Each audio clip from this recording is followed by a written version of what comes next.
In the 70s, Lynn Goldsmith was one of the few female photographers snapping pictures of rock icons like Mick Jagger, Bob Dylan, and Bruce Springsteen. She never liked the label rock and roll photographer, but she just happens to be one of the best. Yeah, oh, that's good. There we go, yeah. On a cold December morning, Lynn Goldsmith is trying to capture Patti Smith.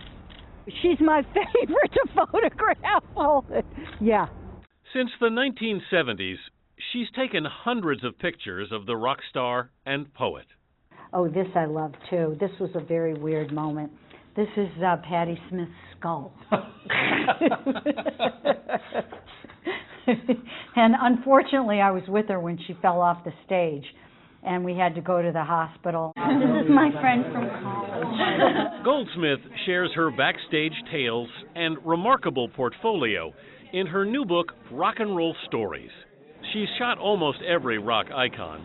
U2's Bono, The Who's Roger Daltrey, Blondie's Debbie Harry, and Michael Jackson, who got shy on her during a shoot at Florida's Epcot Center.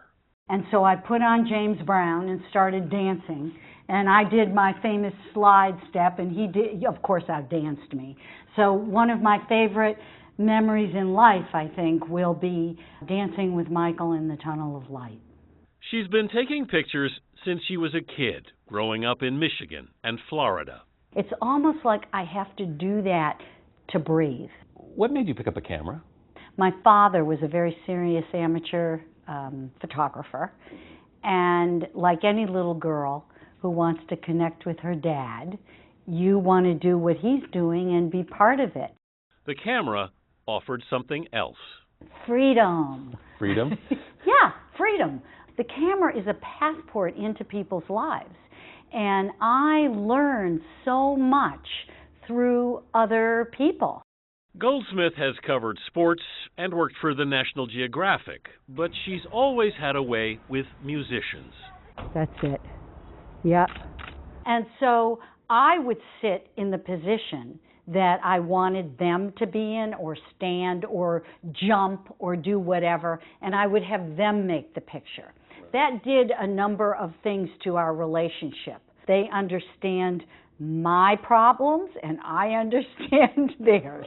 Does it work? I mean, when you do that, does it I got work? a house in Aspen and a house here. Hello. She's helped shape the images of artists like Bryan Adams. When he walked in this green elf-like suit, I was like, I don't think so. Obviously, you know, we changed his clothing and we changed his hair, and then that was his first album cover. Sometimes the clothes she put artists in were her own, like the studded leather jacket she slipped on Frank Zappa and Bruce Springsteen. Bruce didn't like it? No, not at all. Bruce wore it maybe for less than one roll of filming, but I just wanted to try this, not unlike how I tried it with Daryl Hall, you know, just to kind of shift the energy. This is Bruce in 1978 in New Jersey. And this is an example of finding a location that suits what the artist and what they're writing about. You ended up having a relationship with Bruce? Yes.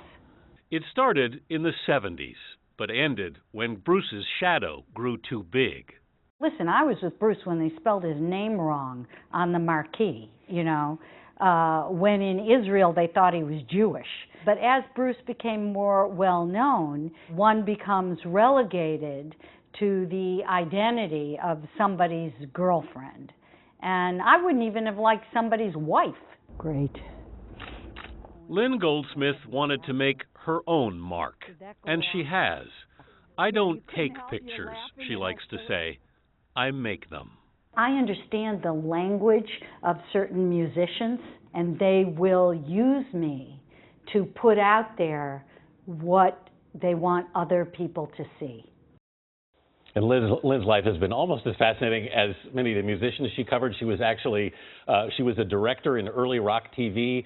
She co-managed Grand Funk Railroad for a period of time. She's a real firecracker. It's so interesting. They're so intimate. It's just her with the camera. I thought it would be a team of people. I think at times there is a team, but often, I mean, as you saw with Patti Smith, she was out there by herself. Do we know where that leather jacket is now, by the way? It actually ended up in the Rock and Roll Hall of Fame. Great stuff. Yeah. Anthony, thank you very much. Yeah. You're watching CBS This Morning. We'll be right back.